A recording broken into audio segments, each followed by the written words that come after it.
งในประวัติศาสตร์สบายดีประวัติของพระเจ้าตะซอกปะแอมหรือพระศรีสุริโยพันธ์ที่ 1พระองค์มีชื่อปรากฏในช่วงซุ้มปีคศ1200 หา 1300 หรือพศ1700 หา 1800 เป็นช่วงหนึ่งที่มีการเปลี่ยนแปลงหลายๆอย่างในภาคพื้นอาซีตะวันออกเฉียงใต้เพราะได้มีอาณาจักรเกิดขึ้นใหม่อย่างหลวงหลายบ่ว่าจะเป็นอาณาจักรล้านสร้างล้านนาอยุธยาสุโขทัยมัตสปาหิตและเป็นช่วงเวลาเดียวกันที่อาณาจักรภูกามและอาณาจักรไดเวียดถูกฮุกฮานจากจักรวรรดิมองโกอาณาจักรเขมรก็เป็นอาณาจักรหนึ่งที่มีการเปลี่ยนแปลงในช่วงเวลานี้พอได้เสื่อมอำนาจลงย้อนหัวเมืองน้อยใหญ่ต่างๆเช่นสุโขทัยและละโวที่เคยสวามิภักดิ์นำได้แยกตัวออกเป็นอิสระนอกนั้นภายในราชสำนักเองก็ได้มีการเปลี่ยนแปลงอำนาจใหม่โดยการยึดอำนาจของพระเจ้าตะซอกปะแอมกษัตริย์ที่มีปริศนาหลายอย่างที่เฮ็ดให้เฮาสงสัยว่าเพิ่นแม่นไผมาแต่ไสกันแท้เพราะประวัติความเป็นมาของเพิ่นมีลักษณะคือกันกับนิทานและหลังจากยึดอำนาจได้มีประเด็นน่าสงสัยหลายอย่างเกิดขึ้นเช่น 1. การเปลี่ยนศาสนาในราชสำนักจากฮินดูมาเป็นพุทธ 2. ประเพณีการสร้างหอปราสาทหินถวายเทพเจ้าและการสลักอักษรลงหินศิลาจารึกแม้นได้ถูกยกเลิกไป 3. ลักษณะการตั้งชื่อกษัตริย์มีการเปลี่ยนแปลงไปจากแต่ก่อนซึ่งกษัตริย์แต่ละพระองค์ก่อนสมัยพระเจ้าตะซอกปะแอมจะมีคำว่าวรมันลงท้าย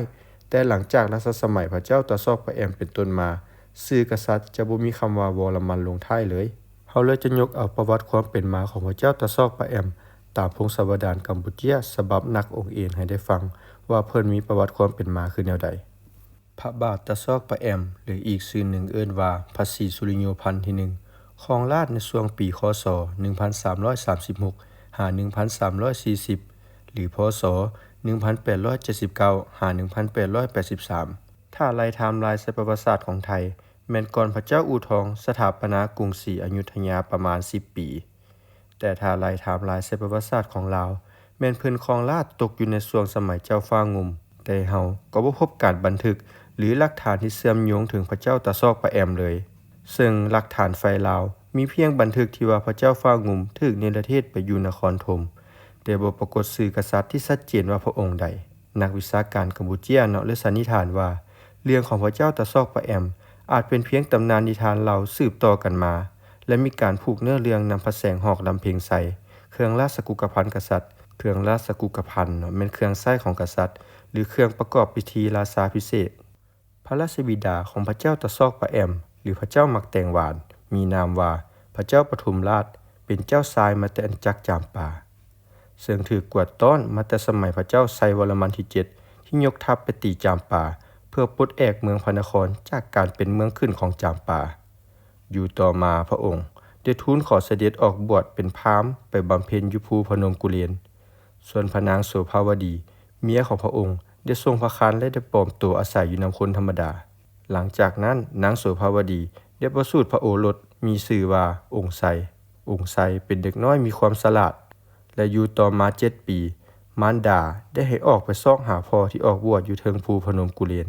เมื่อพบพ่อของพระองค์จึงได้มอบเม็ดมักแตงให้3เม็ดซึ่งเม็ดมักแตงที่มอบให้บ่ได้ระบุว่าเป็นมักแตงหยังและเล็กอีกก้อนหนึ่งให้คาดว่าเป็นของวิเศษหลังจากนั้นองค์ไสจึงได้เอาเม็ดมักแตงไปปลูกแล้วอยู่มามื้อหนึ่งคนเลี้ยงงัวได้ไปกินมักแตงที่องค์ไสปลูกไว้ปรากฏว่ามีรสชาติหอมหวานหลายองค์ไสจึงห่วงมักแตงในสวนของตัวเองหลายแล้วอยู่ต่อมามื้อหนึ่งมีงัวได้เข้าไปในสวนจะกินมักแตงที่องค์ไสปลูกไว้องค์ไสจึงได้เอาเหล็กที่พองให้ดึกใส่งัวจนทะลุตัวงัวจนตาย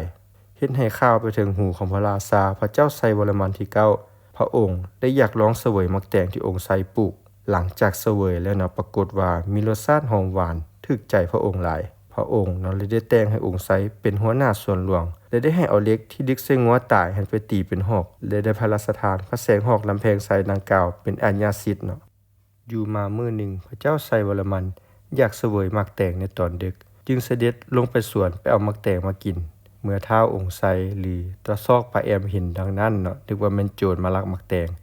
เลยซัดหอกใส่ถึกพระเจ้าไซวรมันที่ 9สวรรคตสีนาอามาตย์เห็นดังนั้นจึงพร้อมกันถวายราชสมบัติยกเอาท้าวองค์ไส